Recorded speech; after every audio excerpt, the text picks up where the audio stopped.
Руя анин наби саллаллаху алейхи ва саллям калал Абизар. Абизар деген сахаби болгон. Пайгамбарыбыздын учурунда пайгамбарыбыз өтүп кеткенден кийин, пайгамбарыбыздын учурунда албетте болбойт, пайгамбарыбыз өтүп кеткенден кийин сахабалар калды, динди жеткире турган болду. Мазгаптар бар беле? Мазгаптар жок болчу дейсиз да, туурабы? Кийинки чыккан анда мазгаптар бидат банда. Жаңылык, динге жаңылык кошуу жок.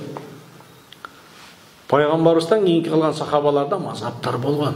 Бир тарикада жүргөндөр болгон. Абдулла ибн Умар бир жолду карманган. Абдулла ибн Аббас бир жолду карманган. Ибн Аббастын жолу имам Шафиин жолуна кететтир. Абдулла ибн Умардын жолу имам Маликиттин жолуна кететтир. Имам Али же болбосо Ибн Масуддун жолу биздин Ханафи мазгаптын жолуна түп келет. Биз ошолорго окшошот. Көбүнчө алардын кылган иштихаты, ою, пикири баскан турган иши биздин мазгап Ибн Масудга окшошот. Имам Алиге окшошот. Шафиилер Ибн Аббаска окшошот.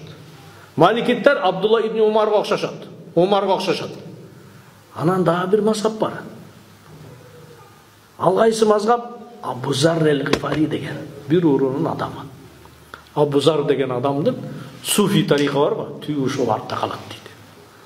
Бул элдин баарынан бөлүнүп, катуу карманган динди сахаби болгон. Бул айткан, зекетте өлчөм жок дейт. Дүйнөнүн баардыгы Кудайдыкы деп койгон. Ушундай адам болгон. Пайгамбарыбыз эмне деген? Согуштан Абу Зар теттиге келаткан Абу Зар болуп калар дегенде Абу Зар болуп чыкпат. Ошондо Абу Зар элге жетелекте айтат, согушка баратканда. Абу Зар кечигип калат. Теттиге Абу Зар кун Абу Зар дейт. Абу Зар болуп калды дегенде Абу Зар болуп чыгат. Ошондо эмне дейт? Абу Зар жалгыз келатат. Жалгыз жүрөт, жалгыз өлөт деп коет. Кийин өлгөндө жалгыз өлөт. Анан сахабалар сапардан кетип баратышып, Абу Зар өттү дегенде ошол жерге жаназасын окуп туруп, ошол жерден көмүп, жалгыз өзүнчө көмүлөт. Gömüp geçecek. Sufizm janагындай динди катуу карманган зухд деп коет, аскетизм деп коет.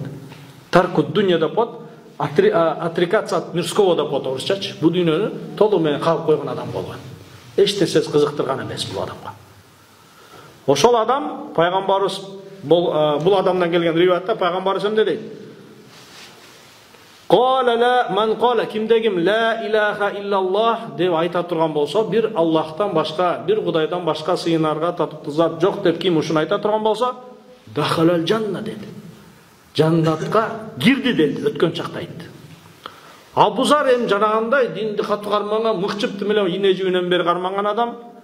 Ва инзана ва инсарака пайгамбар зина кылса дагы, урдаса дагы деп койду. Абу Зар экинчи жолу сурайт. Зина кылып урдаса да жаннатка кирет. Зина кылып урдаса да жаннатка кирет дейт. Зина кылып урдаса да жаннатка кирет десе, зина кылып урдаса да жаннатка кирет, Абу Зарга жакпаса дагы дейт. Абу Зар динде аябай катуу карманган эле. Ушундай биздин даватчы жолдо жүргөн, биздин райондогулар ошондой жолдо карманып атышат да, аябай. Дүйнөнү таштайбыз биз, жылан качкана динди катуу карманабыз дегендей. Бул адам жолу бар, тарика бар түбү. Билиңиздер, биз ошон үчүн катыраак кетпейбиз да. Түбү бар да. Бул эмне деди? Чоң күнөө да бул.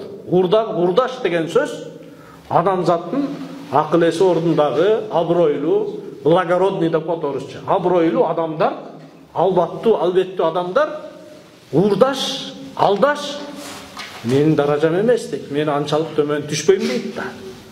Адамдык сыфат да. Бул адамда ошондой бир элдин башчысы да болду. Бай адам болгон, чоң адам, албаттуу чоң адам. Урдаса дагы, зина кылса дагы дейт. Ушундай чоң күнөөлөр кылса да жаннатка кирет. Пайгамбар, ой сен сага жакпаса да кирет жаннатка дебеди. Анан кантип анан бир туугандарыбыздын үмүтүн үзөбүз. Биз ошон үчүн жаназаларын окуп жүрөбүз да, намаз окуганда. Арабече өлүп калса да барып жаназаларын окуп атабыз. Неге? Үмүт. Кур'ан окуп багыштап коюп атабыз. Үмүт. Жетип калар соо.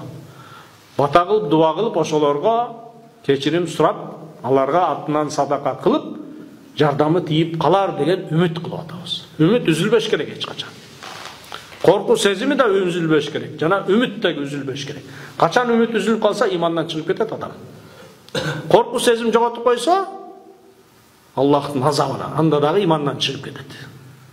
экөөнүн ортосунда жүрүш керек болот.